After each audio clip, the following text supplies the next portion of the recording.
Saudara Ketua Komisi Pemberantasan Korupsi atau KPK, Firly Bahuri, saat ini tengah menjadi sorotan publik. Ia terjerat dugaan pemerasan terhadap mantan Menteri Pertanian Syahrul Yassin Limpo. Kasus ini mencuat setelah Syahrul Yassin Limpo ditetapkan sebagai tersangka oleh KPK dalam kasus korupsi di Kementerian Pertanian. Kasus dugaan pemerasan ini semakin menguat dan ramai jadi perbincangan setelah munculnya foto yang menggambarkan pertemuan antara Ketua KPK Firly Bahuri dan Syahrul Yassin Limpo. Foto pertemuan ini diduga terjadi pada 2 Maret 2022 lalu di sebuah lapangan badminton. Dalam foto ini terlihat Ketua KPK Firly Bahuri duduk dengan mengenakan baju olahraga dan bersepatu. Sedangkan Syahrul Yassin Limpo, saat itu mengenakan kemeja dan juga menggunakan celana jeans. Keduanya terlihat seperti sedang berbincang karena keduanya saling bertatapan. Foto ini, saudara, baru beredar pada 6 Oktober 2023 lalu. Nah, inilah saudara, lapangan bulu tangkis yang menjadi tempat pertemuan Ketua KPK Firly Bahuri dan juga ex-Menteri Pertanian Syahrul Yassin Limpo. Lapangan yang berada di wilayah Mangga Besar, Jakarta Pusat saat ini ditutup setelah ramai beredar foto pertemuan Firly Bahuri dan juga Syahrul Yassin Limpo. Kalau kita melihat kasusnya, saudara, penyelidikan sebenarnya dimulai saat Ditreskrim Sus Polda Metro Jaya menerima pengaduan masyarakat pada tanggal 12 Agustus 2023 terkait dengan adanya dugaan tindakan pidana korupsi yang dilakukan oleh pimpinan KPK saat menangani perkara di Kementerian Pertanian. Kemudian pada tanggal 15 Agustus 2023, polisi kemudian menerbitkan surat perintah untuk pengumpulan informasi. Di tanggal 21 Agustus setelahnya, surat perintah penyelidikan pun diterbitkan oleh polisi. Penyelidikan dimulai dan pada tanggal 24 Agustus hingga 3 Oktober 2023 dilakukan serangkaian kegiatan klarifikasi dari berbagai pihak. Polda Metro Jaya pun akhirnya menaikkan status perkara dugaan pemerasan oleh pimpinan KPK terhadap mantan Menteri Pertanian Syahrul Yassin Limpo ke tahap penyidikan.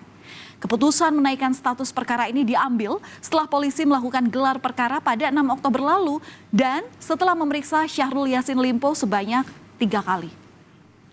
Pelaksanaan gelar perkara yang merekomendasikan status penyelidikan atas penanganan perkara yang dilakukan sebelumnya ke tahap penyidikan, selanjutnya akan diterbitkan surat perintah penyidikan.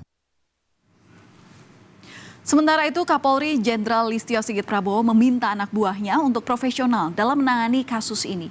Kapolri pun juga bilang kalau penyidikan kasus ini harus dilakukan secara hati-hati dan diasistensi oleh Mabes Polri. Kapolri juga mempersilahkan lembaga lain yang ingin mengawasi proses pemeriksaan untuk menjaga rasa keadilan. Ya, harus cermat, harus hati-hati. Oleh karena itu saya minta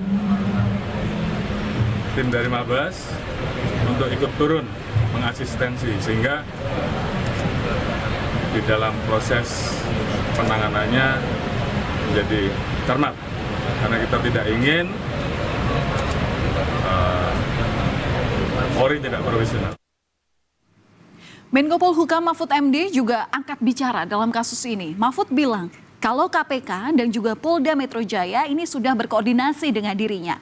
Mahfud pun menambahkan bahwa kasus ini akan diselesaikan secara profesional. Sudah berkomunikasi dengan saya untuk diselesaikan dan dilalui secara profesional.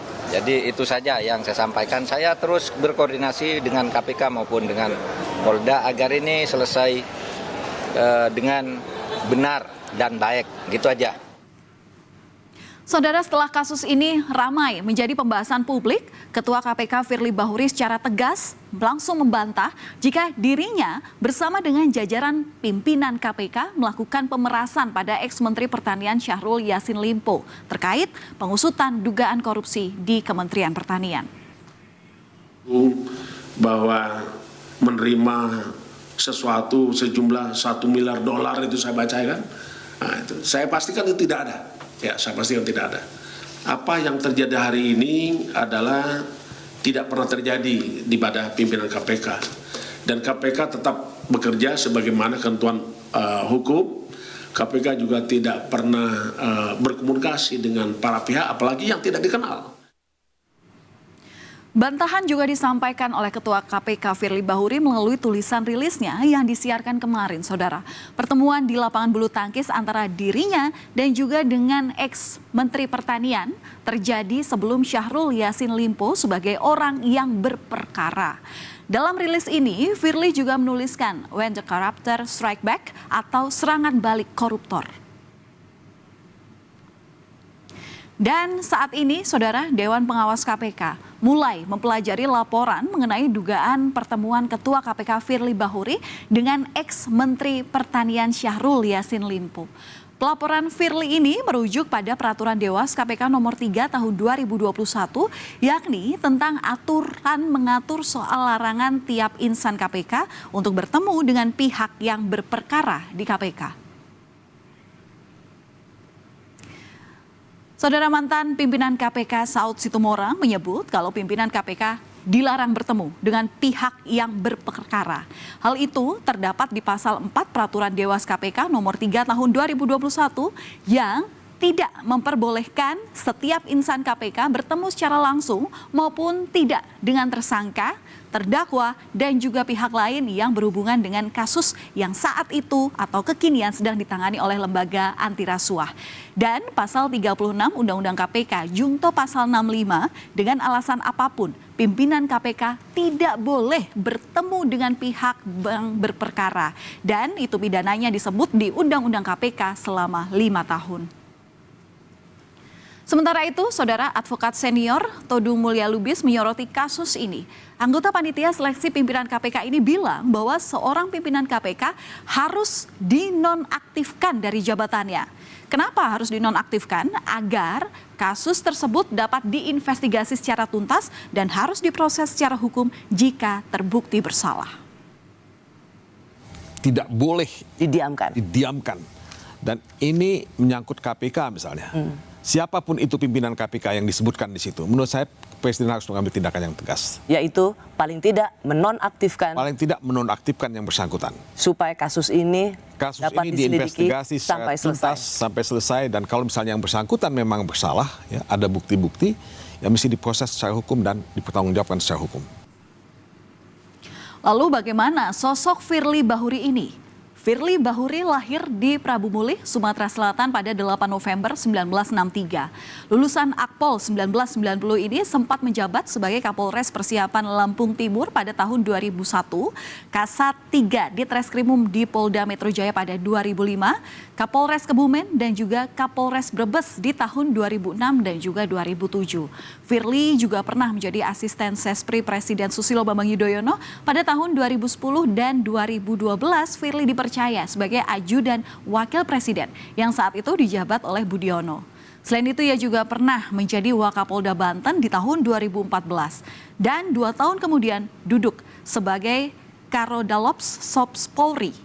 Firly juga pernah menjadi Kapolda NTB di tahun 2017 dan Kapolda Sumsel di tahun 2019.